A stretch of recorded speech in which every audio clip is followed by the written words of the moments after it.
Bismillahirrahmanirrahim. Assalamualaikum warahmatullahi wabarakatuh. Alhamdulillahirabbil alamin. Alhamdulillahilladzi hadana li hadza wa ma kunna linahtadiya laula an hadanallah. Asyhadu an la ilaha illallah wahdahu la syarikalah wa asyhadu anna Muhammadan abduhu wa rasuluhu la nabiyya ba'dah. Teman-teman, kita mungkin pernah baca cerita ya.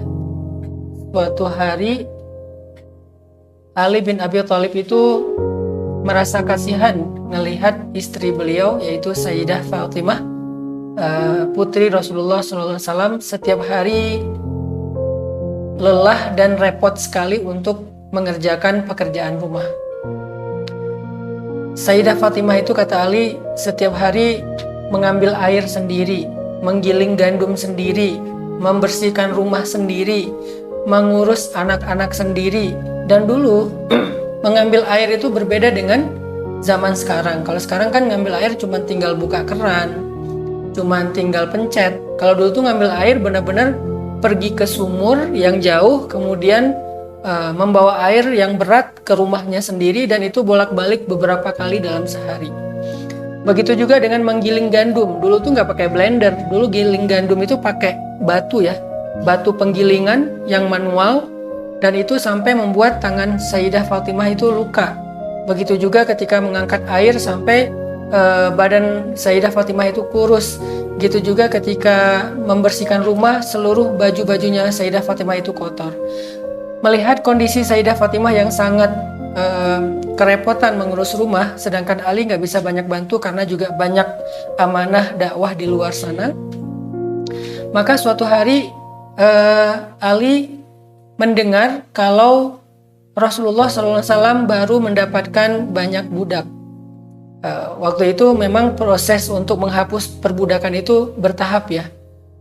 Nah, di Masjid Nabawi itu banyak kedatangan budak-budak yang ingin berkhidmat kepada Nabi. Jadi bukan budak yang diperjualbelikan, tetapi budak yang ingin membantu Nabi di Masjid Nabawi. Karena mereka dulunya sebelum Islam budak, setelah masuk Islam mereka pengen, kalau dulu mereka kerja kepada tuannya, sekarang mereka kerja kepada Nabi walaupun nggak dibayar, tapi perlakuan Nabi jauh lebih baik daripada tuannya. Dan mereka ingin memuliakan diri mereka dengan cara berkhidmat kepada Nabi, menolong Nabi, dan seterusnya. Mendengar berita bahwa di Masjid Nabawi ada banyak sekali budak yang datang untuk membantu kebutuhan-kebutuhan Nabi dan kaum muslimin di Masjid Nabawi. Akhirnya Ali bilang kepada Fatimah, "Wahai Fatimah, di Masjid Nabawi lagi banyak budak dan Nabi sepertinya pasti kelebihan pembantu. Coba kamu pergi ke rumah Nabi dan meminta satu orang pembantu itu untuk bisa membantu kamu di rumah." Maka kemudian Fatimah pun pergi ke masjid, pergi ke rumah Nabi. Pas sampai di rumah Nabi, dari luar Fatimah ngelihat rumah Nabi itu lagi banyak tamu. Jadi banyak sekali orang di rumah Nabi, karena emang Nabi ini sering menerima tamu untuk dakwah, untuk curhat, untuk belajar, untuk dengar Al-Quran dan seterusnya. Sehingga Fatimah dari luar ngelihat rumah Nabi itu lagi banyak tamu. Karena di rumah Nabi lagi banyak tamu, maka kemudian ini masih jalan ya? Masih jalan ya? Karena ngelihat banyak tamu, akhirnya Fatimah ngerasa nggak enak hati, malu gitu, mau mengganggu Nabi.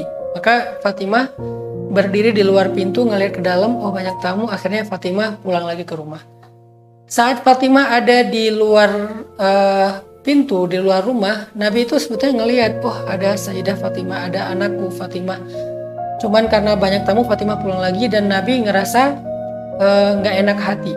Karena Nabi ini sayang banget sama Fatimah. Maka besoknya Nabi datang ke rumah Ali, datang ke rumah Fatimah. Tok tok tok, assalamualaikum, waalaikumsalam. Masuklah Nabi ke rumah Fatimah. Kemudian Nabi bertanya, wahai Ali, wahai Fatimah, kenapa kemarin Fatimah ke rumah? Ada apa gitu? Kemudian Fatimah diam aja, malu, nggak mau menceritakan. Kata Nabi, wahai Fatimah, ngomonglah ada apa gitu. Kata Ali, ya Rasulullah, Fatimah sebetulnya malu untuk menyampaikan ini dan merasa nggak enak hati. Fatimah merasa takut mengganggu kebutuhan Rasulullah SAW. Memangnya kenapa? Kata Nabi. Kata Ali, Saya kasihan ngelihat Fatimah setiap hari capek, setiap hari repot, setiap hari lelah, dan saya takut dia sakit, saya takut dia nggak nyaman, saya takut dia tertekan. Karena setiap hari Fatimah itu mengurus rumah, mulai dari menggiling gandum, kemudian mengangkat air, kemudian membersihkan rumah, mengurus anak-anak, membantu fakir miskin. Bukan hanya di dalam rumah tapi juga ke tetangga. Fatimah suka membantu orang. Sehingga saya ngerasa Fatimah ini kalau ngurus segala sesuatu sendiri nanti kasihan, dia jadi sakit, dia jadi lelah dan seterusnya. Sehingga akhirnya saya meminta Fatimah untuk datang kepada engkau ya Rasul, meminta satu orang budak agar bisa membantunya di rumah, karena aku mendengar lagi banyak budak di Masjid Nabawi. Mendengar curhat dari Ali tentang istrinya, maka Nabi SAW tersenyum dan kemudian bilang ke Fatimah, wahai Fatimah, mau nggak ayah kasih tahu sesuatu yang, mau nggak ayah berikan sesuatu yang lebih baik daripada pembantu? Mau nggak ayah berikan sesuatu yang lebih baik daripada pembantu? Ali dan Fatimah langsung penasaran. Kata Fatimah, apa itu wahai ayah yang lebih baik daripada pembantu? Kalau kita sekarang, kalau saya sebagai ayah, mungkin kalau anak saya perempuan udah nikah, saya ngelihat dia susah hidupnya, dia repot di rumahnya, suaminya juga sibuk dengan dakwah, pasti saya akan bilang, nak, kamu ayah beliin mesin cuci ya, nak, kamu ayah beliin dispenser ya, ayah beliin blender ya, ayah beliin apa misalnya kompor yang bagus, yang matic dan seterusnya. Ayah cariin pembantu ya, nanti biar ayah yang gajiin pembantu. Kalau saya sebagai ayah pasti saya akan menawarkan itu. Dan Fatimah ketika ditanya oleh Nabi, maukah engkau aku berikan sesuatu yang lebih baik daripada pembantu? Fatimah semangat, antusias, penasaran, apa kira-kira yang lebih baik daripada pembantu? Apakah kompor gas? Apakah mesin cuci? Apakah kulkas? Apakah dispenser? Apakah blender? Apakah seorang yang mungkin lebih ahli daripada seorang pembantu? Ternyata tahu nggak jawaban Nabi apa?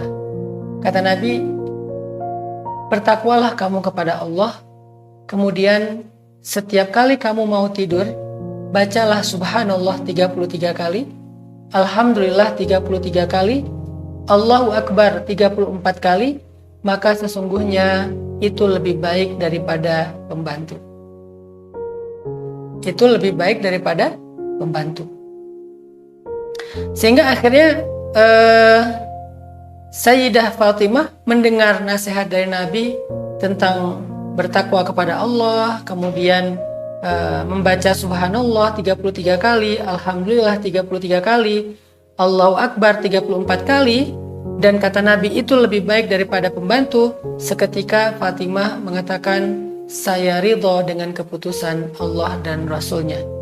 Saya ridho dengan keputusan Allah dan Rasulnya. Artinya Fatimah percaya dan menerima nasihat Nabi bahwa yang lebih baik daripada pembantu adalah zikir subhanallah 33 kali, alhamdulillah 33 kali, Allahu Akbar 34 kali. Teman-teman, apa kira-kira pelajaran dari kisah Sayyidah Fatimah ini? Akhir-akhir ini kita banyak sekali mendengar orang yang tertekan ya secara mental. Ada yang tingkat yang paling ringannya mungkin stres, tapi stres ini kalau dibiarin bisa sampai ke level depresi, dan depresi biasanya sampai berujung dengan bunuh diri, nauzubillahi min dzalik. Dan ketika saya coba baca-baca beberapa berita tentang data orang yang mengalami stres atau tertekan terutama di kota-kota besar, tapi juga sekarang udah menyebar ya, bukan hanya kota-kota besar tapi juga di pedesaan. Orang yang stres itu rata-rata ya karena dia mengalami semacam perubahan-perubahan yang cukup signifikan dan ekstrim dalam kesehariannya. Misalnya yang tadinya tiba-tiba Yang tadinya punya pembantu, tiba-tiba pembantunya pulang, tiba-tiba pembantunya berhenti, tiba-tiba pembantunya pindah kerjaan. Akhirnya kita sebagai seorang ibu rumah tangga stres untuk mikirin masak, mikirin nyuci, mikirin ngurus anak, mikirin bersih-bersih rumah. Itu bisa bikin stres. Atau orang yang kerja, misalnya tadinya dia kerja dengan atasan yang cukup memberikan ruang buat dia untuk ekspresi, untuk improve, tiba-tiba atasannya galak, strict, dan cukup kaku misalnya, sehingga dia jadi stres. Atau mungkin bukan atasannya, tapi lebih ke teman kerjanya yang bikin dia ngerasa nggak nyaman, akhirnya stres. Atau kita pulang kerja, tiba-tiba macet, dan itu kita biasanya nggak semacet itu, tapi tiba-tiba macet banget, akhirnya stres. Gitu juga kemarin kejadian yang seorang bapak, seorang ayah membunuh putrinya, menyakiti istrinya sampai menyiksa istrinya sampai koma. Itu kan salah satu di antara contoh-contoh orang yang mengalami tekanan sampai membuat dia secara mental itu mengalami stres. Nah, mungkin ini relate ya dengan kisah Fatimah, karena apa yang dialami oleh Fatimah itu adalah sesuatu yang cukup membebaninya dalam keseharian. Walaupun kita nggak mengatakan Sayyidah Fatimah stres, tapi kalau lelah ya, kalau capek ya, kalau terbeban ya, kalau repot benar. Cuman wajar kalau Sayyidah Fatimah berharap ada yang bisa bantu beliau di rumahnya. Itu juga yang kita harapin dalam keseharian kita. Mungkin teman-teman anak muda stres karena tiba-tiba dapat banyak sekali PR, banyak sekali tugas, banyak sekali deadline, banyak sekali kerjaan. Kalau yang kuliah mungkin nih ngejar sidang sebentar lagi, skripsi, project. Kalau yang pengusaha misalnya nih lagi ngerjain satu project yang udah deadline banget, bahkan mungkin bukan hanya deadline tapi juga deadlock kali ya, yang udah mentok nggak tahu gimana, akhirnya stres. Ketika kita stres, semua kita mencari solusi yang menurut kita tuh kayak bisa ngeringanin beban kita, solusi yang bisa meringankan beban pikiran, beban tenaga, beban waktu, beban pekerjaan. Kita mencari solusi seperti itu. Dan itu juga yang dicari oleh Sayyidah Fatimah. Sayyidah Fatimah mencari solusi untuk meringankan bebannya, dan itu adalah usulan dari suaminya juga, yaitu Ali bin Abi Thalib, yang bisa meringankan beban pekerjaan di rumah tangganya, meringankan tenaganya, meringankan pikirannya, meringankan repotnya. Itu yang dicari oleh Sayyidah Fatimah. Tapi tahu nggak? Ternyata Nabi tidak memberikan solusi itu. Justru yang diberikan oleh Nabi itu adalah solusi lain yang nggak pernah terduga oleh kita. Ketika kita stres dengan pembantu yang pulang, ketika kita stres dengan pekerjaan yang numpuk dan semuanya juga lagi kejar deadline, ketika kita stres dengan tugas-tugas kuliah dan tugas-tugas sekolah yang banyak, ketika kita stres dengan networking kita atau dengan pertemanan kita, sosial kita, misalnya ketika kita stres dengan perilaku pasangan kita berpikir solusi apa yang bisa meringankan saya. Ternyata teman-teman, solusi yang diberikan Nabi itu adalah zikrullah, zikir. Solusi yang diberikan Nabi itu adalah zikir, bukan mesin cuci, bukan blender, bukan dispenser, bukan pembantu yang atau asisten rumah tangga yang expert. Yang diberikan oleh Nabi itu adalah zikir. Kenapa? Karena banyak masalah dalam kehidupan kita, banyak beban dalam kehidupan kita terasa berat bukan karena bebannya berat.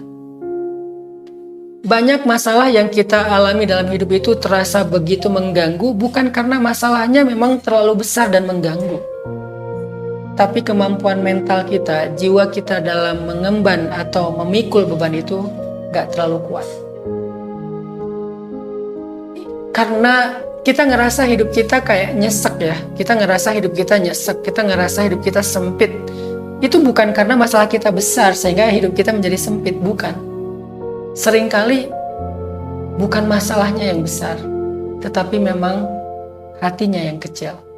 Bukan masalahnya yang besar, tetapi memang jiwa kita yang sempit. Bukan masalahnya yang berat, tetapi mental kita yang lemah. Karena kalau kita membandingkan dengan orang lain, kita kadang menemukan ada orang yang punya masalah lebih berat dari kita dan dia masih terlihat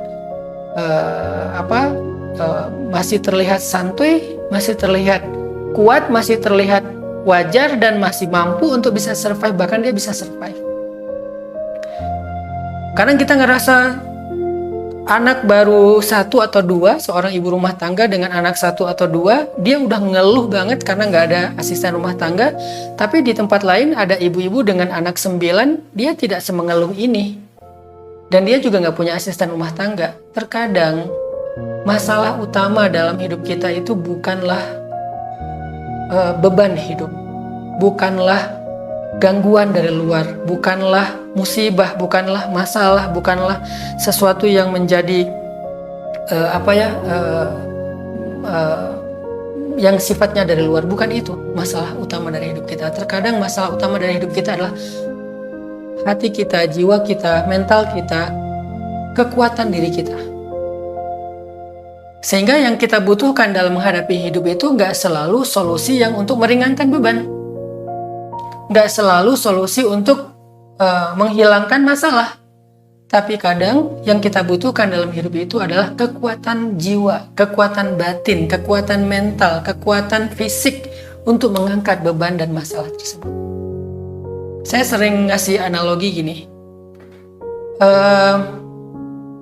Ada satu ruang, ini seperti ruang studio ini, ukurannya kurang lebih 3x3. Ruang studio yang 3x3 ini, kalau diisi oleh oleh 10 orang misalnya, maka ruang ini akan terasa sempit. Ada 10 orang di sini, semuanya duduk bareng di sini, pasti akan terasa sempit ruang 3x3. Apalagi buat tidur, buat duduk aja udah pas-pasan. Buat tidur susah, untuk selonjoran aja susah, apalagi kita berbaring. Karena 10 orang di ruang 3x3. Lalu 10 orang ini dipindah ke ruangan lain yang ukurannya 10x10.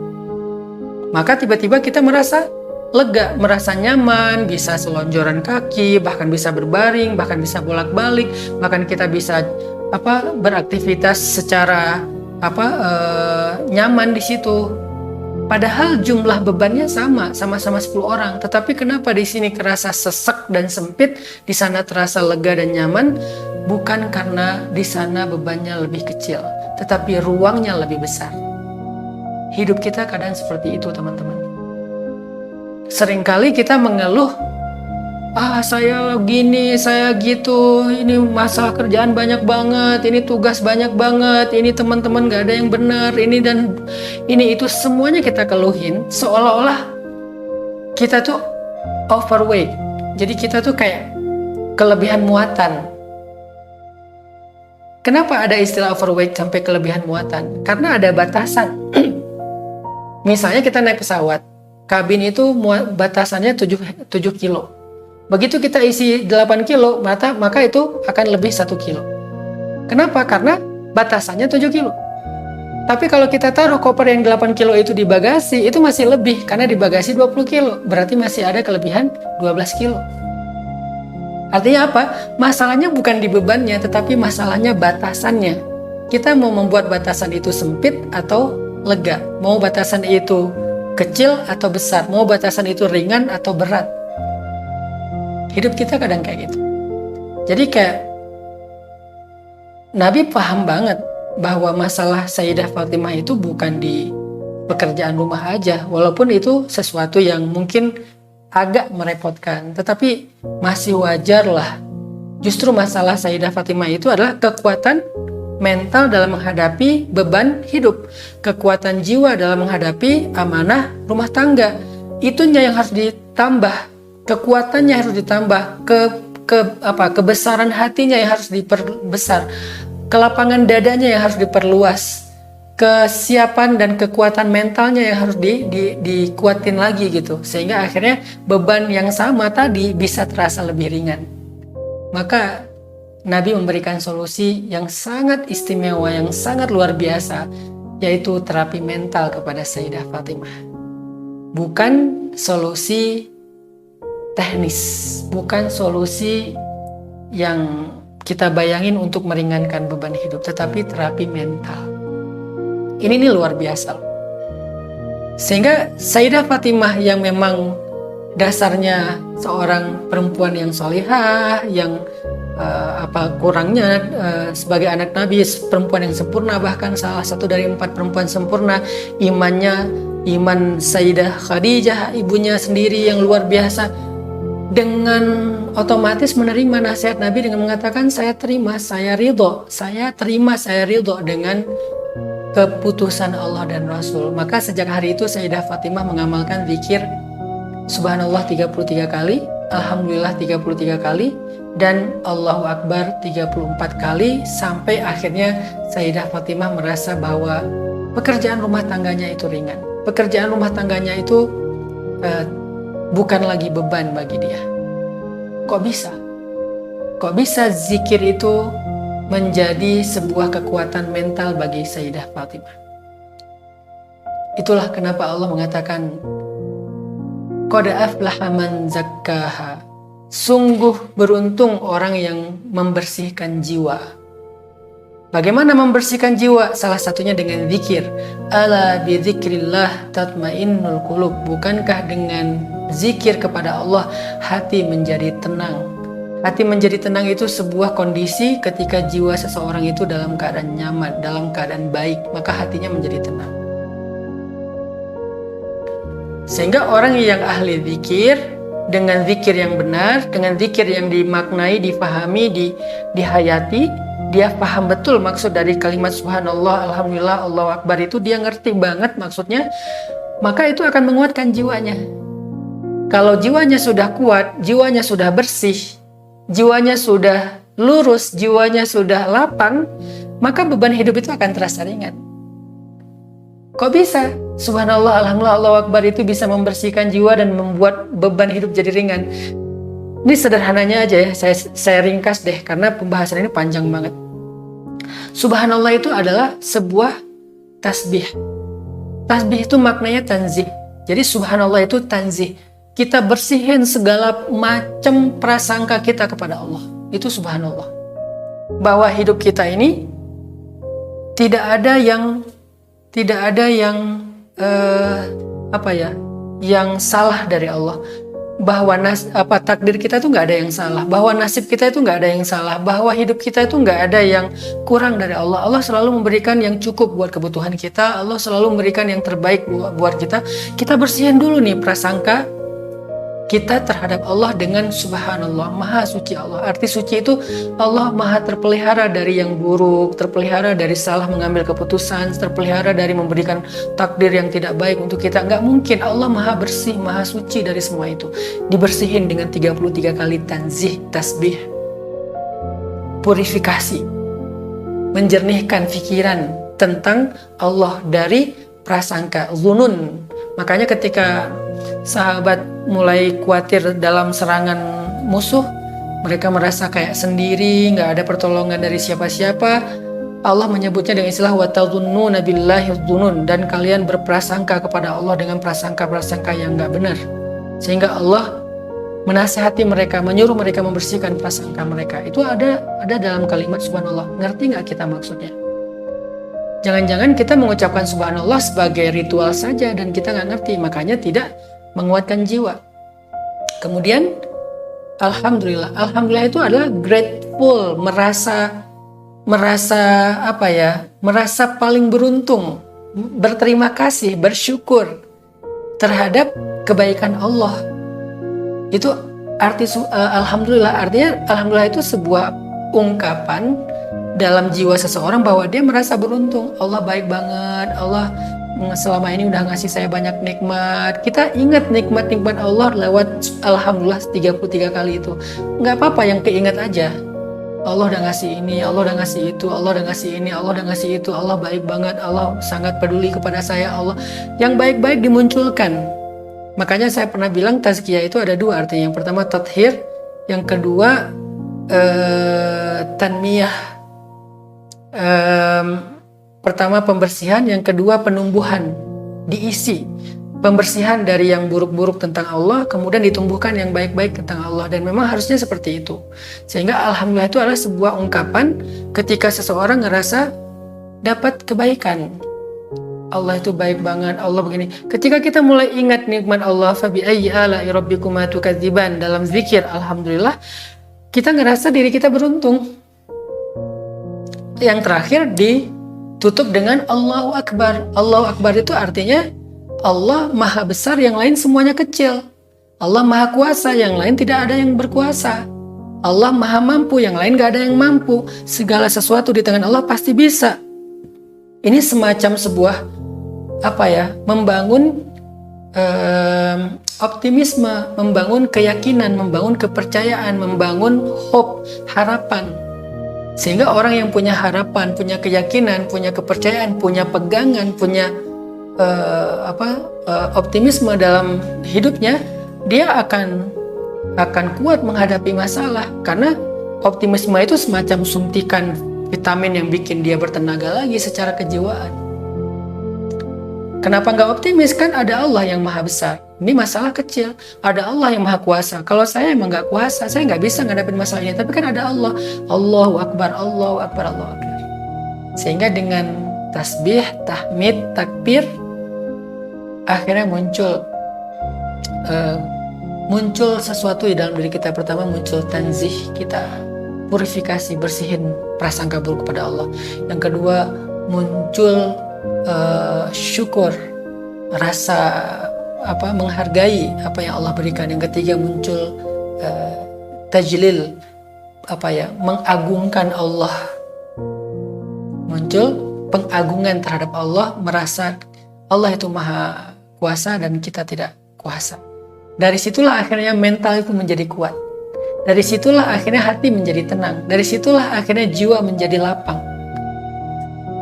Dalam kondisi itulah akhirnya kita mampu mengangkat beban hidup kita. Ini adalah salah satu contoh tazkiyatun nafs. Kalau dalam bahasa sekarang itu terapi mental terhadap orang yang mengalami tekanan hidup seperti stres, diterapi dengan sebuah terapi yang paling baik yang Allah ajarkan lewat Rasulullah SAW, yaitu mengingat Allah lewat zikir yang diajarkan kepada Sayyidah Fatimah. Kuncinya fahami apa yang kita baca, sedalam mungkin, seluas mungkin makna dari kalimat yang kita baca, itu kuncinya. Karena banyak orang yang mengamalkan terapi ini tapi tidak berpengaruh. Kenapa nggak berpengaruh kepada jiwanya? Karena dia nggak ngerti apa yang dia baca. Mungkin dia tahu terjemahannya tetapi tidak tahu pesan di dalam kalimat itu. Jadi message-nya tuh nggak dapet.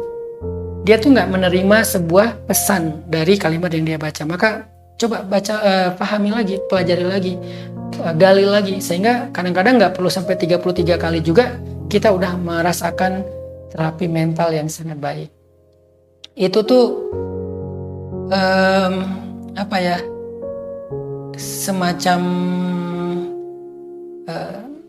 semacam terapi yang diajarkan Nabi kepada Sayyidah Fatimah dalam tekanan hidup, tekanan mental terhadap beban hidup seperti masalah rumah tangga. Dan ini bisa diterapkan dalam masalah-masalah yang lain. Itulah yang kita sebut dengan tazkiyatun nafs. Itu yang salah satu yang saya ambil dari buku ini, namanya Tazkiyatul Anfus, atau ini buku ringkasan tentang tazkiyatun nafs yang saya pernah sampaikan minggu lalu ya, yang ditulis oleh Syekh Said Hawa. Ternyata salah satu terapi mental itu adalah zikir, tapi dengan kunci tadi, paham maksud dari zikir yang kita baca, lalu kita coba hayati, kita coba tadabburi pesan-pesan di dalam zikir itu. Akhirnya Sayyidah Fatimah bisa melalui ujian beban hidupnya dengan baik. Masalahnya tidak berkurang, atau mungkin bebannya tidak berkurang, tetapi masalah dan beban itu tidak lagi mengganggu. Itu kan yang paling penting ya. Karena kalau kita mengharapkan bebannya berkurang, sebetulnya itu nggak selalu bagus juga. Sama seperti ketika orang belajar ngangkat beban untuk membentuk otot kan. Kalau dia berharap bebannya berkurang, maka otot itu nggak akan pernah terbentuk. Karena otot tidak pernah terbentuk, dia nggak pernah kuat. Sama kayak kita berlatih sesuatu. Kalau kita berharap, aduh, bisa nggak ya latihannya jangan berat-berat, kita nggak akan pernah ahli. Saya dulu ketika belajar belajar ngaji. Awal-awal belajar ngaji karena saya mau ikut musabaqah tingkat kecamatan, tapi saya belum bisa baca Quran. Saya hanya bisa membaca ayat-ayat yang saya udah hafal. Jadi kayak saya dengar dari ibu saya baca apa, saya hafal, lalu saya tampil. Dan itu modalnya suara, bukan karena bisa baca. Sedangkan dalam musabaqah, saya harus baca ayat yang ditunjuk sama juri, bukan yang saya pilih. Jadi bisa aja di mana aja, nggak harus yang saya hafal. Sehingga mau nggak mau saya harus bisa baca Quran dong, supaya saya bisa ikut musabaqah tingkat kecamatan. Waktu saya sekitar 1 bulan lah. Akhirnya saya dipaksa oleh ibu saya untuk belajar pagi, sore, malam. Malam itu sampai jam 10 malam masih ngaji dari habis maghrib. Wah, dikejar target banget supaya cepat bisa baca Quran. Dan waktu itu saya bilang, ini terlalu berat, saya pengen yang ringan-ringan aja, boleh nggak bacanya yang mudah-mudah. Kata ibu saya, kalau kamu baca yang mudah-mudah, kapan kamu bisanya? Akhirnya kita dipaksa baca yang surat-surat yang agak susah, yang matnya banyak, yang tasydidnya banyak, yang huruf-hurufnya itu banyak, yang tafkhim dan seterusnya. Alhamdulillah dalam 1 bulan kurang saya udah lancar baca Quran. Akhirnya ikut musabaqah tingkat kecamatan dan alhamdulillah dapat juara.